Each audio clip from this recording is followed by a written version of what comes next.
Bienvenue à la grande édition de la télévision rwandaise. Tout de suite, voici les grands titres.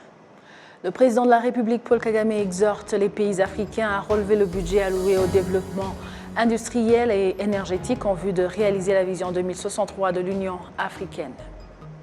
Les citoyens congolais vivant au Rwanda indiquent que l'intégration dans la société rwandaise leur permet de se sentir comme à la maison.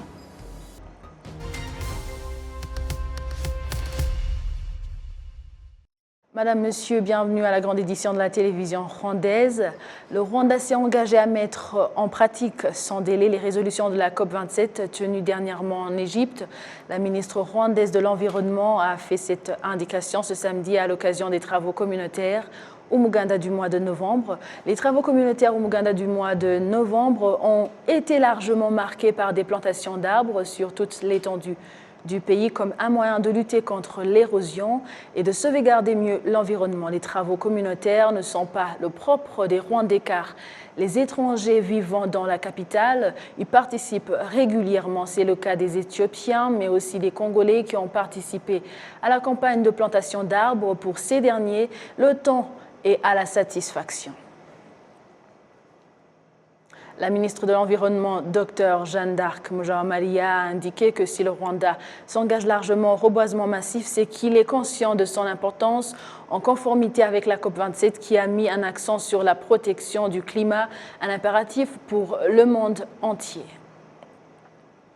Le président de la République, Paul Kagame, exhorte les pays africains à relever le budget alloué au développement industriel et énergétique en vue de réaliser la vision 2063 de l'Union africaine. Le président Paul Kagame a fait cette indication à l'occasion du sommet de l'organisation panafricaine vendredi à Niamey au Niger. Le point avec Jean-Damascène Manéching.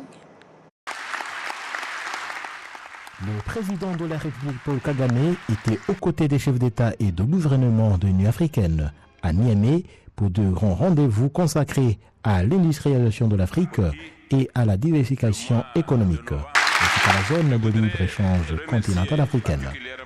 L'objectif de cette rencontre était de lever les tarifs douaniers, ou du moins le rallègement d'au moins 90%. Le président de la République Paul Kagame a laissé entendre que l'industrialisation de l'Afrique est une nécessité cruciale, invitant par là les pays africains à relever les investissements dans le secteur industriel.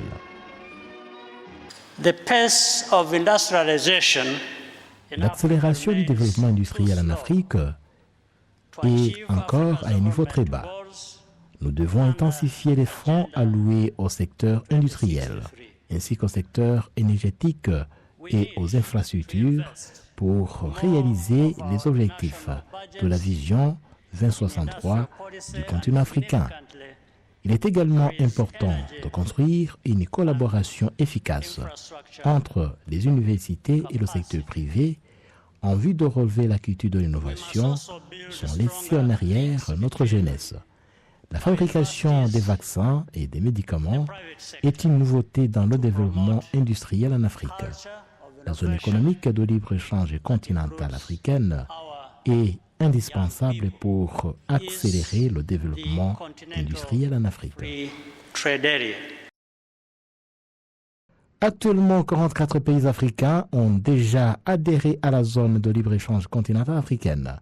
Les chefs d'État africains réunis à Niamey au Niger se sont prononcés pour un nouveau cadre de politique continentale qui doit être décidé afin d'attirer davantage d'investissements, des chaînes de valeur industrielles régionales qui doivent être renforcés, des partenariats entre plusieurs pays qui doivent être conclus pour davantage de complémentarité dans la chaîne de fabrication des produits.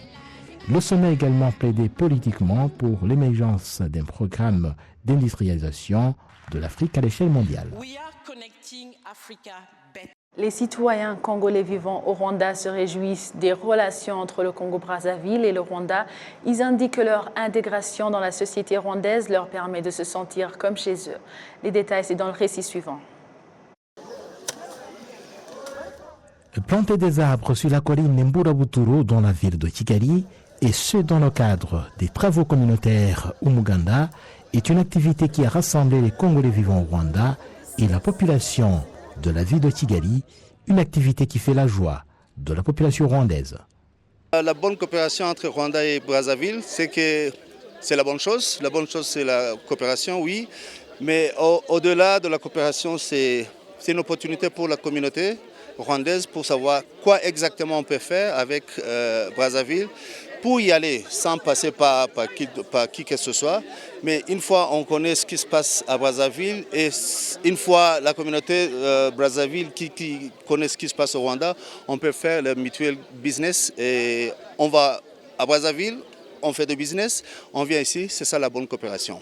L'ambassadeur du Congo-Brazzaville au Rwanda indique que la communauté congolaise a choisi de participer aux travaux communautaires Umuganda dans le cadre des célébrations du 64e anniversaire de l'indépendance du Congo. Et nous avons choisi ce jour spécial, le samedi de Umuganda, parce que c'est un événement très significatif dans la culture, dans la tradition rwandaise, et un événement qui se partage, que le Rwanda se partage avec beaucoup de pays. Dans d'autres pays, c'est un peu tombé en dormance, mais au Rwanda, cet événement est resté dynamique et contribue significativement au développement social du pays. Si les Congolais sont bien intégrés au Rwanda, cela prouve que les relations entre les deux pays sont excellentes, a martelé l'ambassadeur du Congo au Rwanda. La relation entre le Congo et le Rwanda est excellente, voilà, très excellente d'ailleurs. Nos deux chefs d'État se rencontrent et se consultent régulièrement, comme vous le savez. En avril dernier, le président Paul Kagame a effectué une visite d'État au Congo-Brazzaville. Ce point est partagé par le ministre rwandais des Affaires étrangères de la coopération, qui rappelle que les deux pays sont liés par une coopération qui dure déjà 40 ans. Monsieur l'ambassadeur et doyen du corps diplomatique, félicitations pour les 64 ans de la proclamation de la République du Congo et surtout félicitations pour avoir pensé à cette façon unique de célébrer les 64 ans de la fondation de la République, de la proclamation de la République du Congo. J'espère vous voir très prochainement pour d'autres sessions de Buganda, ici à Kigali ou ailleurs. Mais c'est pour moi aussi une façon unique de me retrouver avec le corps diplomatique dans un cadre informel. Les citoyens rwandais et congolais se déclarent résolus à exploiter au maximum et à pérenniser les relations excellentes entretenues par le deux chefs d'État rwandais et congolais.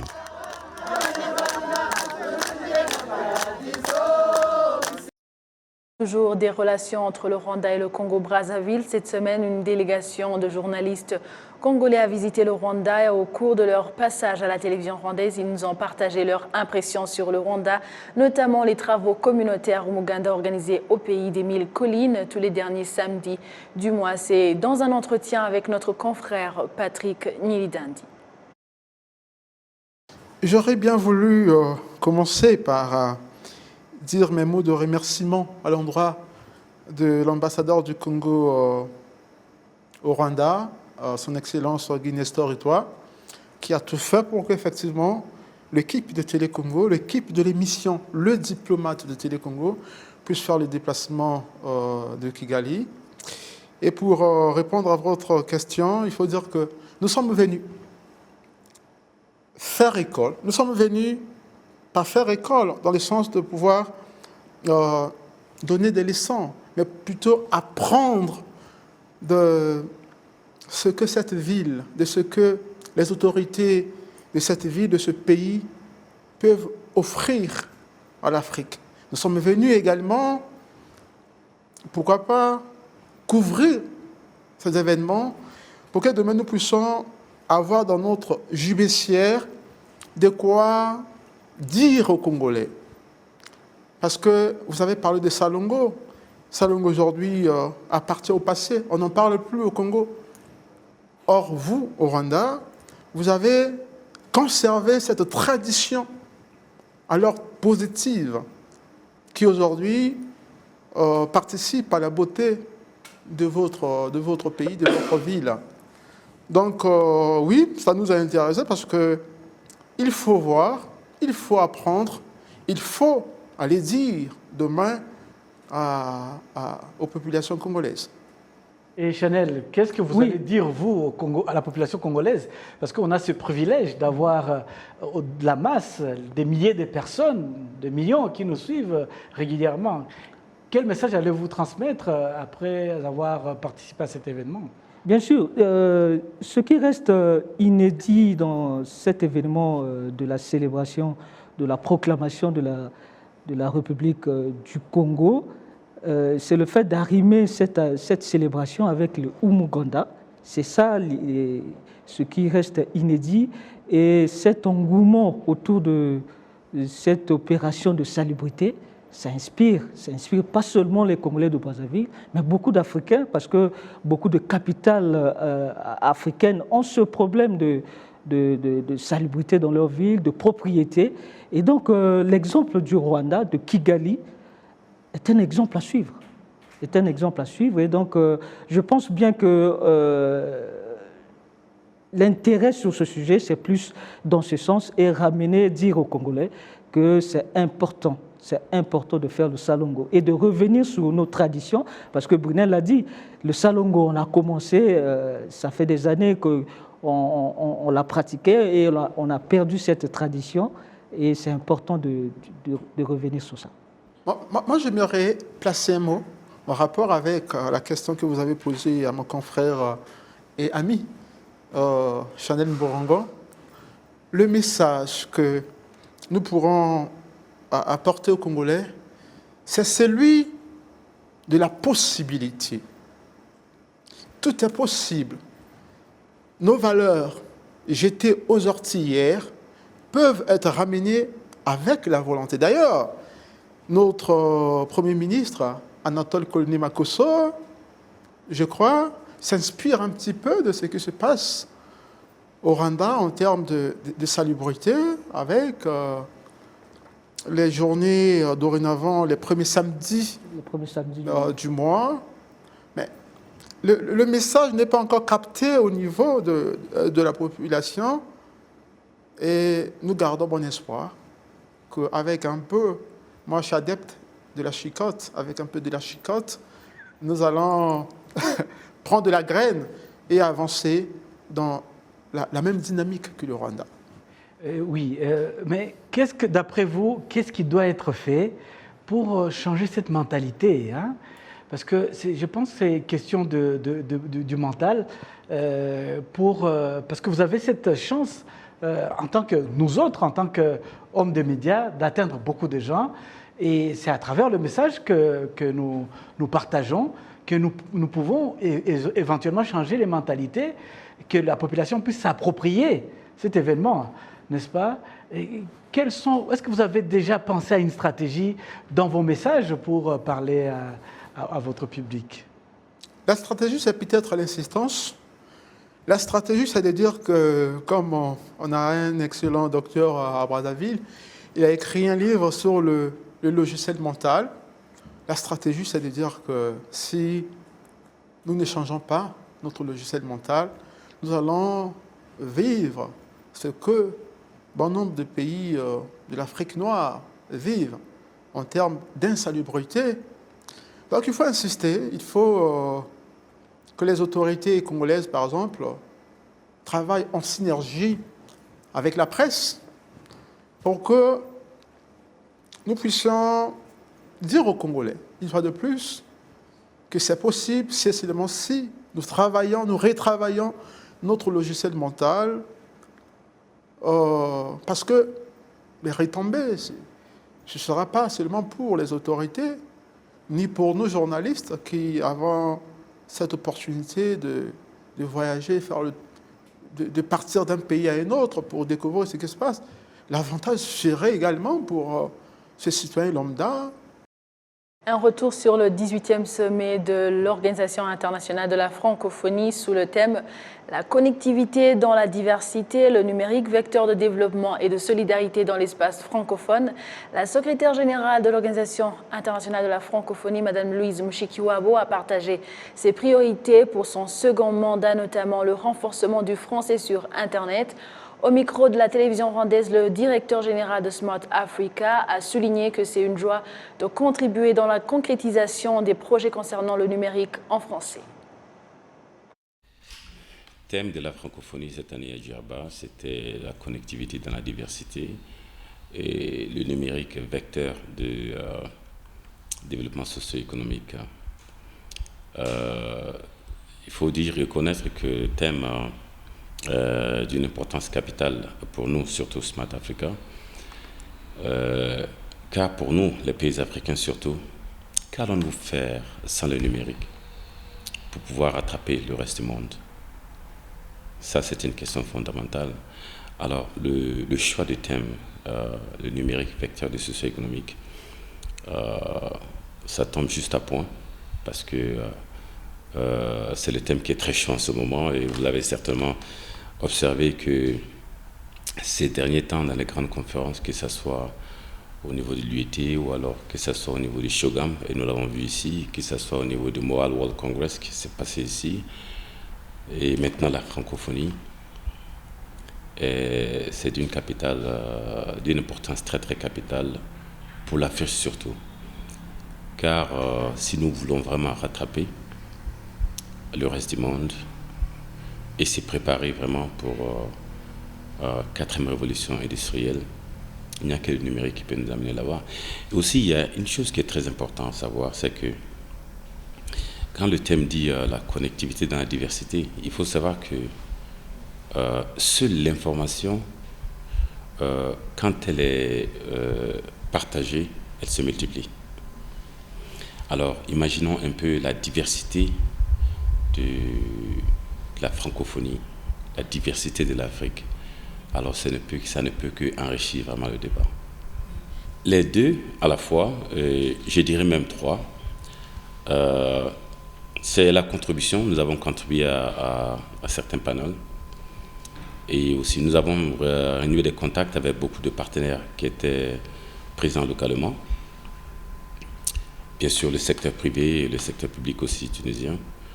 Mais aussi, plus important aussi, il fallait rencontrer les autorités tunisiennes pour leur remercier d'être le premier pays africain à ratifier le protocole d'accord de la création de Smart Africa, que nous appelons, et qui a été approuvé en novembre 2021 par le Conseil des chefs d'État.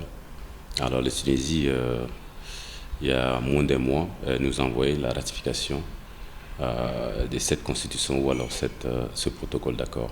Donc, il était très important que nous soyons sur place.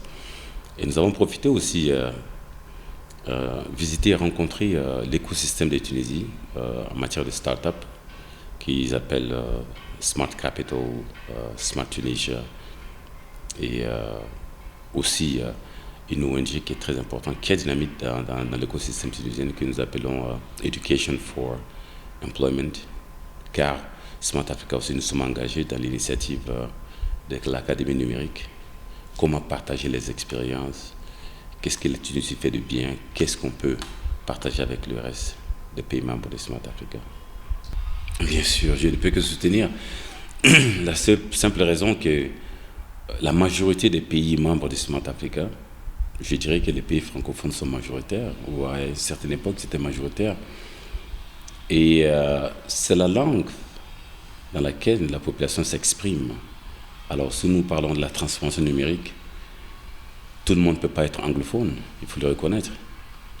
Alors il faut assister les gens, il faut travailler avec les gouvernements dans leur langue de choix. Je dis bien dans leur langue de choix qui est très important. Et aussi, il faut reconnaître que le français est minoritaire au sein de l'espace de l'Internet. Ça, c'est une réalité. Et ça peut poser aussi quand même un frein au développement de nos pays, car nos jeunes s'expriment en français. Donc, il est important aussi que Smart Africa, nous nous engageons, assistons avec la secrétaire générale au sein de l'OIF pour vraiment promouvoir la langue française dans l'espace de l'Internet, car tout le monde ne peut pas être anglophone. Et comme je le dis toujours, la diversité ne fait qu'enrichir le débat. Il faut dire que l'année prochaine, 2023, ça fera 10 ans que Smart Africa a été créé. Et nous voyons aujourd'hui les pères fondateurs de Smart Africa, les 7 chefs d'État, la vision qu'ils avaient. Dans les 10 ans passés, on a vu beaucoup de progrès. Mais il faut reconnaître qu'on ne pouvait pas voir ces progrès si vraiment il n'y avait pas la vraie détermination de nos chefs d'État. Aujourd'hui, Smart Africa représente 35 États africains avec plus de 1 milliard 100 millions de population. Et ça, c'est un milestone, comme on le dit. Et c'est vraiment une fierté. Ça veut dire que c'est vraiment une volonté, une coalition de volonté. Et on voit les différents pays au sein des membres de Smart Africa qui avancent beaucoup sur l'agenda numérique. Ça permet aussi aux pays de collaborer. Et c'est comme ce que le directeur général des Nations Unies toujours. Il faut une coopération numérique ou digitale entre nos États. Aucun État seul peut vraiment l'obtenir. Surtout quand l'Afrique, on veut aller vers l'intégration africaine, qui est aussi la vision de Smart Africa, de transformer l'Afrique en un marché numérique unique d'ici 2030. Et moi, j'ai un fort pressentiment que ça va se réaliser avant bien 2030. Toujours sur l'angle de la technologie, lancement d'un projet technologique 3D au centre d'assistance aux personnes en situation de handicap, HVP Gatagara, dans le district de Nyanza au sud du Rwanda. Ce projet est réalisé en partenariat avec une ONG suisse. Cette nouvelle technologie fonctionne comment et quelle est son importance pour le Rwanda et pour l'Afrique en général? Hervé, orthopédiste suisse, explique. Oui, alors c'est une technologie 3D, donc on part avec un système 4CAM. On fait un scanner, un scanner d'un patient, d'un moignon, d'un cou, à dépendance de ce qu'on a besoin, on fait son scanner. Et le scanner va être transmis dans un autre programme où on peut modifier notre forme.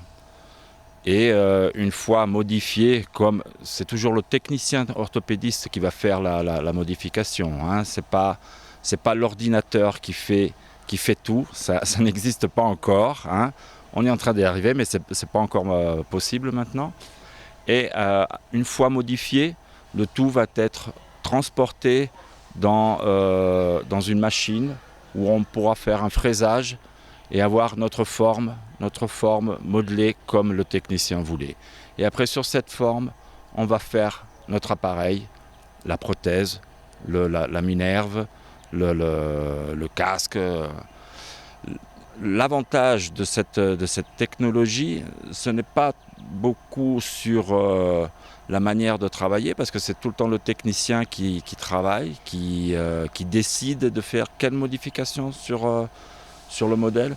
C'est surtout de raccourcir les distances entre les pays, les différents pays. Donc moi je peux faire un scanner de l'autre côté du Rwanda, envoyer le scanner ici à HBV, et ici ils vont produire la prothèse ou l'appareillage qui va servir.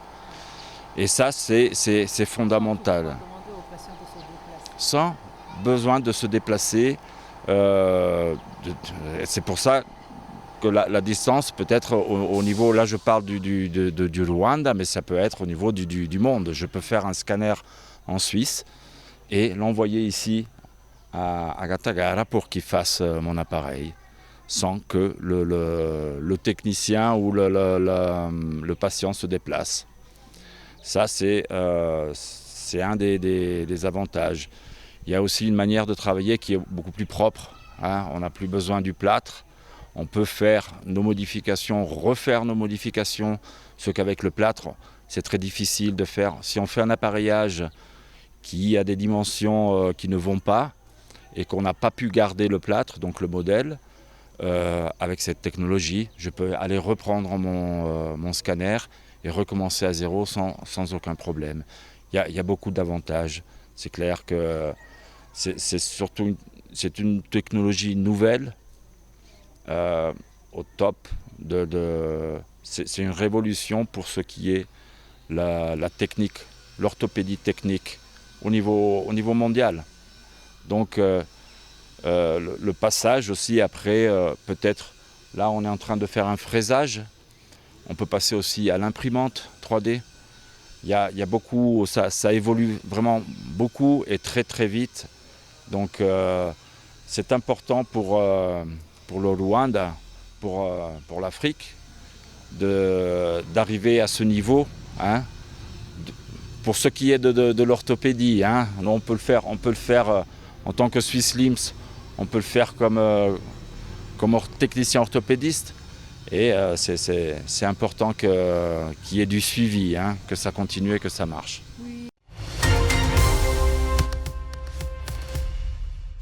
Merci à vous tous qui étiez au rendez-vous d'actualité de la télévision rwandaise. Au nom de toute l'équipe qui a réalisé cette grande édition, je vous souhaite de passer une bonne suite du programme de la télévision rwandaise. J'étais avec Amandine Dikoumassabo. À la suite, à la prochaine et d'ici là, portez-vous bien.